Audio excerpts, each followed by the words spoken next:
The wind didn't just howl that night, it threaded itself through the bare trees like wire and sang.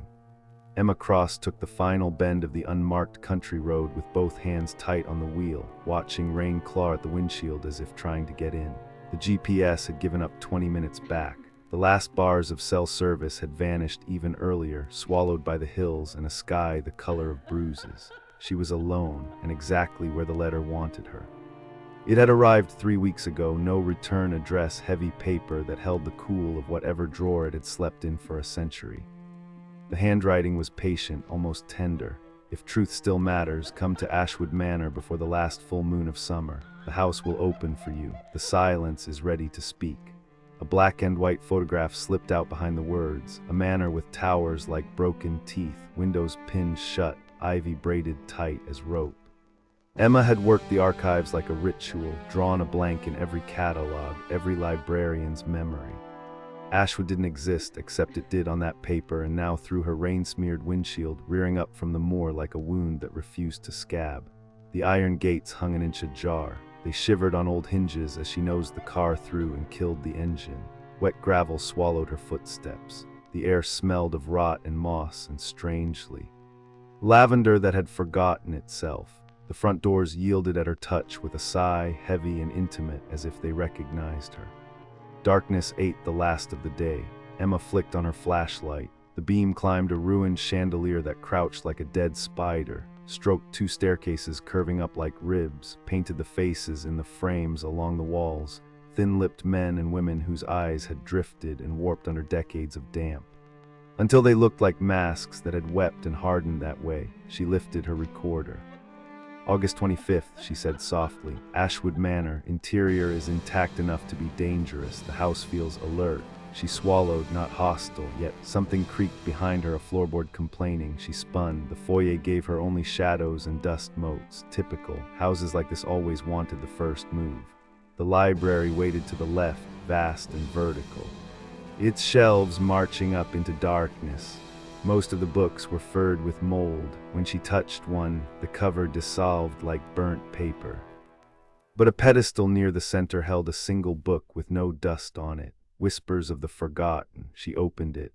Blank pages, all but one near the center, where a sentence had been written in the same careful hand as the letter. She never left. Emma didn't say Lydia aloud, though the name rose in her mouth like a taste she didn't know she remembered. The dining hall stretched out like a ship's spine, a long table dressed in cobweb cloth. A single chair skidded back as if someone had just stood up carefully and never sat down again. A phonograph hunched in the corner, horn slightly dented. She wound it because she couldn't knot. The first notes arrived warped, as if the needle had to swim to find them. A lullaby climbed into the dim.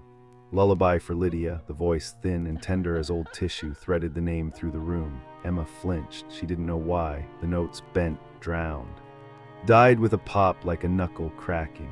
Silence flooded in. Footsteps walked across the ceiling, slow and thoughtful as someone counting. Emma breathed the word hello at the stairwell and got her echo back empty. The air cooled a degree at a time. She killed the flashlight to test her nerves in the houses. The dark pressed its forehead to hers. Somewhere across the hall, something pulsed, a faint, rhythmic glow like a candle with a heartbeat. When she brought the light back, it was gone. Of course it was. She went to leave. The front doors, which had opened so politely, had closed. She tugged. The wood smiled and didn't move. The rain sounded farther away now, as if the house had pushed the world back an inch. "Don't leave yet," someone said near her left ear. Emma pivoted so fast she saw stars. No one stood there, but on the floor lay a small silver locket, wet with condensation like a breath. It had cracked open. Inside, 2 portraits bled through the glass, one of a young woman with a long neck and a dress that turned to smoke near the collarbone, the other of a man whose eyes had been meticulously scratched out. Between them, etched with the patience of grief, August 25, 1885, exactly 140 years ago. Emma closed her fingers around the locket. It felt warmer than the room. "All right," she told the house, because houses listen. "I'm here." The staircase sighed under her weight. Candles along the wall kindled themselves one by one, little hesitant mouths of flame, and a corridor unfolded at the top, doors cracked open like eavesdroppers. Something breathed behind her, not hers, old lungs dry. She lifted the recorder. Upstairs hallway, she said, audible respiration, source unknown. The word steadied her. The act of measuring a thing makes it smaller. Journalism had taught her that much. Every bedchamber had been paused in the middle of yesterday. Beds made, oil lamps waiting, mirrors veiled. In one room a rocker shifted by itself as if settling bones. A painting above the bed showed a girl in a blue dress seated at a vanity, hands folded like the obedient, except the artist had never painted her eyes. Blank ovals floated on her face where gaze should have been. Emma felt her own eyes water in reflex, as if they knew something about emptiness that skin didn't. A sound humming, a line of melody held a little too flat, wandered in from the next room. Emma crossed the threshold and the door slump-clicked shut behind her like a mouth closing. Cold met her. The wallpaper looked clawed. The mirror over the desk had been smashed long ago. The shards lay like ice on the floor, each one reflecting a different Emma, standing, sitting, asleep, and in one sliver near the baseboard an Emma whose eyes were pits of dark. On the desk, a diary dozed under a cracked oil lamp, dark leather, a strap gone limp. Emma opened it and Lydia Holloway began to speak in a hand that grew more unraveled line by line. September 4th, 1885. I am still here. They have left me again. Mother will not look at me. Father's prayers are louder at night. The voice is outside my door. It says my name as if it owns it. 2 pages later, September 6th, I saw her. She wore my face like a dress, but her eyes were wrong. When I screamed, she smiled, and the smile didn't touch anything on her but her teeth. The entries fell apart quickly after that, words growing shaky, slanting uphill as if trying to climb out of the paper. Then nothing until the last page where the ink had bitten deep enough to scar. She never left. A clang out in the hallway made Emma flinch. Metal on wood, as if a key had been thrown at a door and missed. She opened the diary wider to put it down and found another line that had not been there a moment before, letters seeping up from the paper like a bruise forming. They blamed me. I did not take the necklace. It was her who. Emma's mind put a shape to the pronoun without permission, sister. It had the sour taste of family. The hummed lullaby scraped closer. Emma looked up. In the shattered mirror above the desk, somebody stood behind her, a girl in a blue dress, perfectly still. Emma spun. The room was empty. The mirror had lied or told a truth too early. On the hallway floor, a silver comb waited with its face up. Emma picked it up, cooling her palm. And read the initials that were more engraving than decoration. L.H. Thank you, she said to no one, because evidence deserves gratitude. The last door on the corridor was shut clean. Where a normal house might have a lock or a brass nameplate, this one wore a sigil, a circle of nested figures, lines knotted like sleep, etched deep enough to shine. Emma touched the handle. Ice climbed under her skin. The door didn't move, but the breath on the other side did.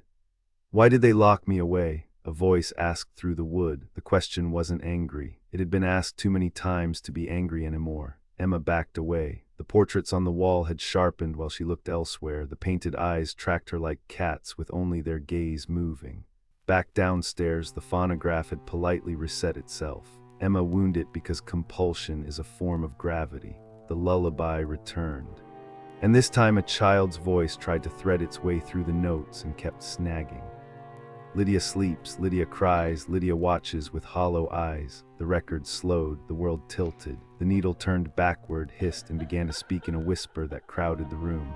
Betrayal, it said, over and over, a rosary of one word. The candles along the wall went out as if a mouth had sucked them.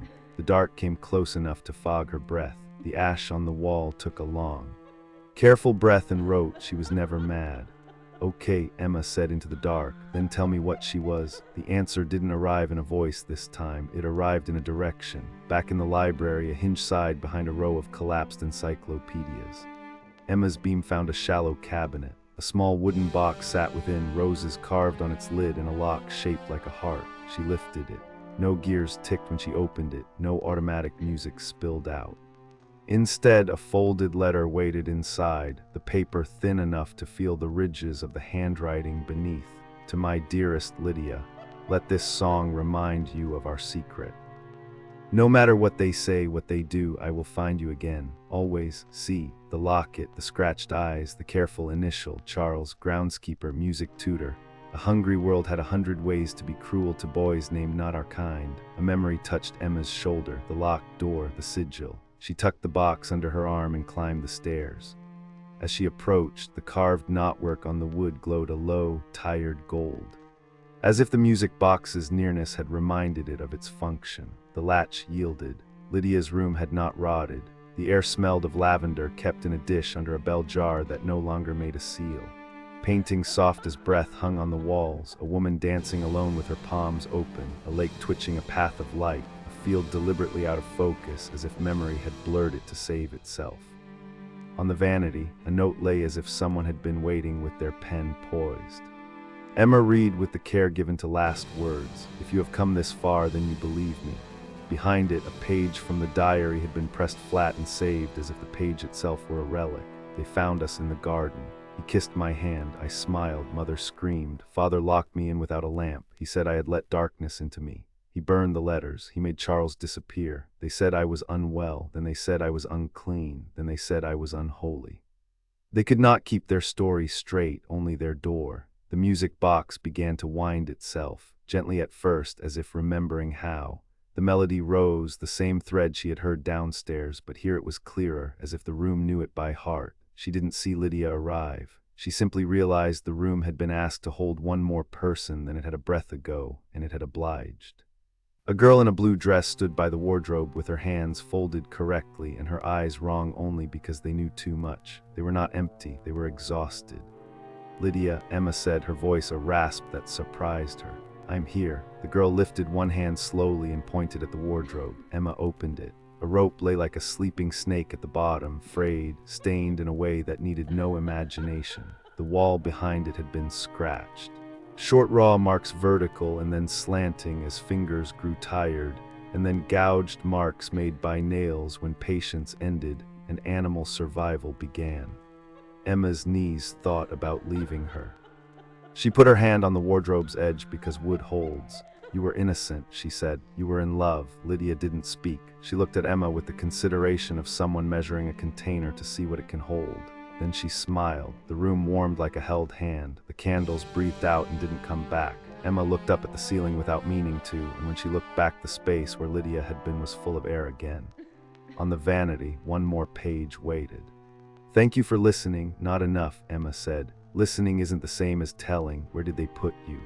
The house changed its answer then. It offered not a room but a path. A panel behind the dining room's long-suffering sideboard fussed itself open on oiled hinges that no one had tended in 100 years. Stairs dropped into a hush that remembered sermons. The chapel below was spare, whitewashed walls, a wooden cross that had leaned to one side and stayed there. A circle of chalk sigils ringed with little bells gone dull. A ledger slept on the pulpit. Emma wiped a sleeve across its cover and opened a century. Ledger of Reverend Nathaniel Holloway, 1885, on the grievous matter of Lydia, my daughter. Symptoms consistent with hysteria produced by moral rot. While the physician recommends feminine tonics and quiet, the Lord demands correction. The body's rebellion is a theater for spirits. We have secured her. We will starve the darkness out and cut it from our house. There were other entries. Consultation with Dr. Whitlow, water cure, restraining chair, applied bleeding. Charlotte exemplary in piety. Charles dismissed for impertinence, sent away. The page where the rope must have been ordered had been torn neatly out. Betrayal, Emma said into the empty chapel, and the word sounded right down there like something placed in its proper drawer. She turned the ledger and a pressed flower fell. Lavender when it had a name. Back upstairs, Emma let herself be led the way the house wanted to lead her now, through the scullery, past the back stairs, along a corridor that smelled of damp and time. A small door waited at the end, a door for servants or secrets. The night stepped in when she opened it, wet and relieved, the rain softening to a murmur. The old greenhouse hunched on the lawn like a ghost hunched under glass. Beyond it, the edge of the garden declined into a tangle and then a circle of stones. A well sat in the center of the clearing, its mouth furred with moss, its rope swingless. Emma's beam fell into it and disappeared. The rain wrote briefly on the stone and slid off. 3 knocks rose from the dark below, not sound, the imagined memory of sound. Okay, Emma whispered and lowered the music box into the black on the locket's chain. It winked the way a firefly does when you've decided it's a message. She wound the key with her thumb and let it go. The lullaby slid down the throat of the well-like silk weighted with a coin. Something answered. a soft, metallic clink, then another, like rings shivering against stone. Emma swallowed every superstition she had ever learned about leaning too far over wells and leaned anyway, stretching her arm until the box kissed the water. When she drew the chain back up, a band of gold clung to it, caught in the carved roses. Inside the band, cramped but proud, C+L. 8/21/85. She put the ring on her finger because the living can carry what the dead cannot. "I'll bring you up," she told the dark, which felt like talking to the past and the future at once. He house guided her next not with doors, but with scent. Lavender thickened as she walked the corridor toward the hearth room, made her think of drawers lined with blue paper. The fireplace there was large enough to swallow a man, and had probably tried. Emma set the grate aside and crawled in with the light and the ring and the locket and her stubbornness. Soot made a night of her. But under it she found what she had hoped she wouldn't, bricks that had been set back into place less carefully than the mason who made them would have done. Behind the bricks, bones, not arranged, not respectful, a tangle hastily convinced to be a secret. Bits of blue cloth had stubbornly refused to burn. A hair ribbon had the color of old violets. "Found you," Emma said, and then, because the found deserved gentleness, "I'm sorry it took a century and a half." She brought what she could out and laid it on the hearth's lip like a sleeping body. The air shifted. The house took a breath it had been holding since 1885. Somewhere unseen, the little bells in the chapel's chalk circle shook. The portraits down the hall closed their eyes one by one, like a row of children told it's time to rest. The phonograph played by itself upstairs just once, the melody right, the words right, and then the horn exhaled and went still. Emma sat on the hearthstone and cleaned her hands with rain and shook until her throat quit and her body remembered how to be held up by its bones. She put the ring and the locket side by side on the mantel. The locket's cracked hinge finally chose a position and stayed. Inside, the man's scratched-out eyes softened into empty ovals. Someone had tried to erase him and failed thoroughly enough to leave him visible again. The date under the portraits sharpened. A door unlatched itself somewhere and remained politely ajar. "Not yet," Emma told the house. "One more thing." Back in Lydia's room, Emma opened the music box and set it on the vanity. She found paper and a pen that had not been dry in a long time and wrote what she had to write. She didn't record it in her phone. She didn't post it anywhere. She wrote by hand because some truths are better for the friction of ink on paper. She wrote to Lydia and to Charles. And to Charlotte, whose name had worn the pronoun her like a mask. And to Reverend Holloway, who had loved God more than the girl that God had given him. And to the house that had tried to be the memory their town would not. She wrote until her hand cramped. When she signed her name, the paper curled as if exhaling. On the mirror that had reflected the wrong Emma, a sentence wrote itself in the steam of her own breath. "Thank you for telling. Thank you for trusting me," she said back to the glass, and meant it. Ashwood let her out like a grandmother who had finally said her piece and was ready to sleep. The front doors opened without complaint. The rain had ended. The trees stood up straighter. Dawn had not yet arrived, but it had decided to. Emma stood on the gravel and looked up at the manor. In the tower window, a figure in blue stood for a moment, and it could have been memory or gratitude or simply the way the sky chose to reflect. The figure raised a hand. Emma raised hers back. By the time she reached the gate, her phone had remembered what it was for and chattered with notifications. She should have felt the itch to tell the whole world at once. Instead, she drove to the diner in the nearest town and found the oldest woman at the counter and asked her a question no one had asked her in 60 years. "Do you remember Ashwood?" The woman looked at her coffee for a long time as if the surface held a story she had mislaid. "We were told not to," she said finally. "We were told it was wicked and to leave it alone, but I had a cousin once who, well, it doesn't matter. Houses don't keep secrets, honey. People do. Houses just get blamed for remembering." Emma nodded. "I'm going to write it down," she said. "All of it." "Good," the woman said. "Let it be a story, not a rumor. Stories forgive better." The article Emma published did not go viral. It went where it needed to, a county historical society, a church that decided to apologize, a family that let its pride loosen enough to breathe. The ring on Emma's finger lived in her pocket on chain most days and on others. On her hand when the world tried to tell her what kind of girl she should be. The locket sat on her desk and refused to stay shut. Lavender learned how to smell like itself again. On the first night of the next full moon, a new letter arrived on Emma's table. No return address, the same elegant hand, the paper cooler than the room. If truth still matters, come to Ashwood Manor. The house is quiet now, but there is another room and a name you missed. And a girl who was never given a page. The silence is ready to speak again. Emma smiled without surprise. Houses don't keep secrets. But they do hold doors. She packed a flashlight, a recorder, a notebook, and a music box that had learned a truer song. Then she turned out the light and let the dark sit in the passenger seat, as familiar now as an old friend. Ashwood waited where it always had, and this time the gates were wide. The portraits would keep their eyes shut for the most part, the chapel bells would be quiet, the hearth cold. But some other place in the house would be holding its breath. And Emma had always liked listening for that sound. August 25th continued, she said into the red quiet of her car before she stepped out. Returning to Ashwood Manor, the house is a witness. We don't punish witnesses for remembering, we ask better questions. The door opened at her knock, soft as a page turning, and the silence, bless it, began to speak.